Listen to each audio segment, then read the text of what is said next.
만병의 씨앗 치주질환. 치주질환이 만병의 근원이 될 수 있다니 이럴 수가. 여러분 놀라셨죠? 입속에는 700종에 이르는 세균이 증식하는데 이 세균이 음식물 찌꺼기와 함께 치주포켓 들어가 염증을 만들고 결국 치조골까지 파괴시킨다는 치주질환. 최근에 치주질환이 만병의 씨앗이 된다는 주장이 힘을 얻고 있다고 해요. 치주질환이 심장병, 당뇨병 등 전신질환을 일으킨다는 연구는 2000년대 후반부터 시작됐는데 연구 초기만 해도 심장병, 당뇨병, 조산 등에 영향을 미친다고 밝혀졌지만 최근에는 류마티스 관절염, 성기능장애, 폐질환, 암까지 연관질환이 확대되고 있다고 하네요. 최근 대한치주과학회가 국민 37만 명의 빅데이터를 분석한 결과 치주질환자의 경우 암 발생 위험이 남성은 16%, 여성 9%가 더 높았다고 하며 학회는 만성폐쇄성 폐질환 COPD 환자 5,878명을 대상으로 조사를 했는데 COPD 환자의 경우 심한 치주염이 정상인보다 1.6배 더 많았다고 합니다.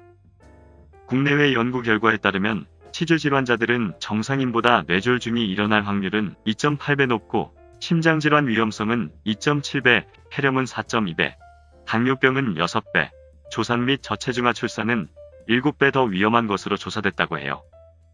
최근 연구에서는 잇몸병을 유발하는 박테리아가 알츠하이머병과 치매와도 관련된 것으로 드러났다는데 어떻게 입속에 작은 염증이 온몸에 영향을 미친다는 것일까? 전문가들은 두 가지 이유를 들고 있다고 합니다. 먼저 잇몸과 구강점막에 증식하는 세균이 혈관으로 침투하기 때문인데 치주질환을 앓게 되면 잇몸 염증으로 인해 가벼운 칫솔질만 해도 피가 나며 이 과정에서 혈관이 열리게 됩니다. 고대 안암병원 치과 송인석 교수는 세균이 혈관 속으로 들어가 전신을 돌며 세균 감염을 일으킨다고 말하며 특히 치태에 있는 진지발리스균, 고도니균, 구강점막에 있는 뮤탄스균은 산소가 없어도 증식이 가능하고 독성이 매우 강하다고 합니다. 두 번째 이유로 입속 점막 퍼져 있는 림프관 속으로 세균이 들어간다는 주장도 있다는데 세균은 림프관의 림프액에 섞여 흐르다가 정맥 속으로 들어가 혈액의 일부가 된다고 해요. 아주대병원 치주과 지숙 교수는 건강한 사람은 혈액 속 세균을 면역세포에 의해 제거할 수 있지만 만성질환자 등 면역력이 약한 사람은 혈액 속 세균이 장기 등에 침투해 질병으로 이어지게 된다고 말했어요.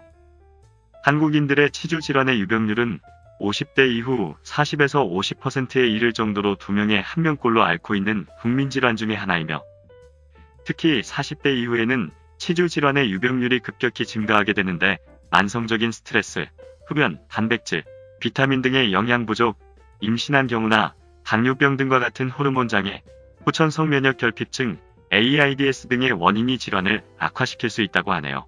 잇몸 염증에서 만들어지는 염증성 사이토카인도 문제인데 염증성 사이토카인이 분비되면 우리 몸의 면역 반응이 과도하게 높아지는데 이 과정에서 정상세포와 DNA 등이 손상된다고 해요.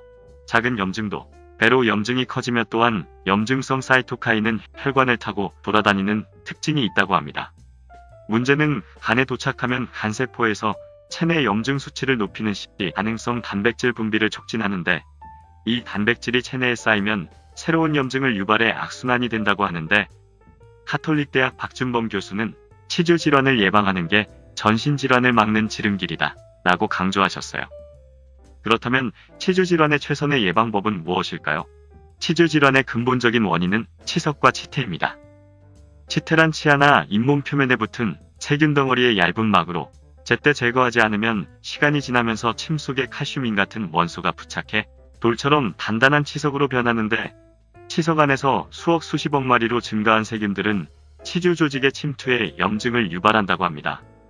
서울시의 치과 강남점 김참 소망 원장은 치주질환 예방의 첫걸음은 구강청결이라고 강조하며 필수 실행 조건으로는 하루에 4번, 식후 3회 취침 전, 치아 잇몸 혀까지 닦는 꼼꼼한 칫솔질과 치실, 치간 칫솔, 구강 청결 용액을 사용하는 습관을 들여야 하며 치과에서 정기적으로 구강 및 치아를 점검하고 정기적인 3에서 6개월 스케일링을 통해 치아면에 달라붙어 있는 치태와 치석을 말끔히 제거해야 한다고 강조하였습니다.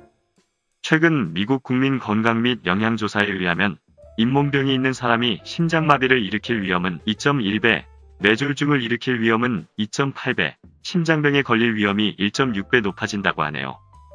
또한 스웨덴 카를린스카 연구소 조사에 의하면 잇몸병이 있는 사람이 그렇지 않은 사람에 비해 암으로 인한 조기 사망률이 80%나 높았다고 한다니 치주 질환이 정말로 만병의 씨앗이라고 할 수 있겠네요. 김 원장은 특히 치주병이 있는 경우 임플란트 시술 전에 치주 치료가 반드시 선행되어야 하고 임플란트 시술 후에도 자연 치아 및 임플란트를 건강하게 유지하기 위해서는 정기적인 잇몸 관리가 필요하다고 밝혔습니다. 40대 이후 입속에 침이 부족하면 세균을 억제하지 못해 치주염 위험성이 높아지므로 침이 잘 나오지 않거나 계속 부족할 경우 침샘의 기능 등에 문제가 없는지 진료를 받아보는 것도 바람직하며 잇몸에 출혈이 잦으면 절대 방치하는 일 없이 즉시 치주 질환을 예방 치료해야겠어요. 과로나 수면 부족으로 인해 극심한 피로감을 느끼는 경우 입안에서 흰 염증을 발견하게 되고는 합니다.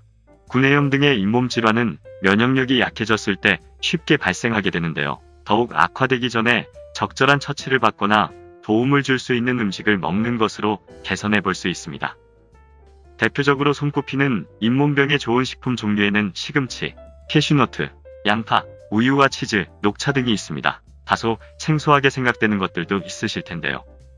보다 자세하게 설명해 드리자면 시금치는 비타민 A와 비타민 C가 풍부하여 잇몸의 붓기를 완화시켜주고 출혈을 줄여주는 효과가 있다고 합니다.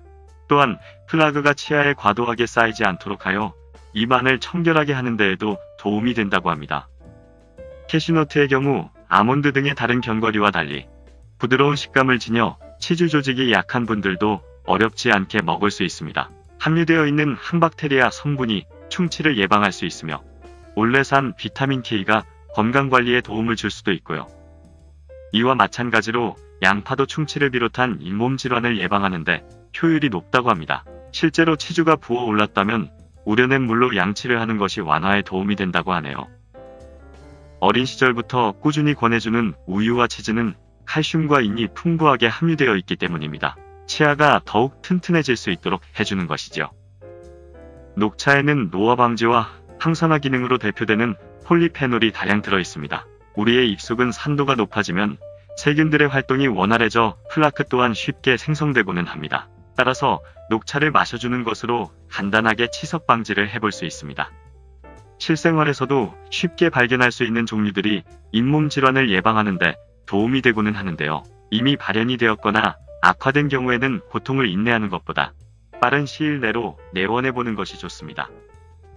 치아가 부실하면 제대로 먹지 못하고 소화에도 좋지 못하며 비어있는 치아 사이에 음식물이 끼는 위생적 문제가 생기기도 하고 상실한 치아로 인한 심미적 문제, 발음이 부정확해지는 문제 등의 우려도 큰데 하물며 치주 질환으로 인해 다른 큰 병의 씨앗이 될 수도 있다는 사실이 너무나 충격적이지 않습니까?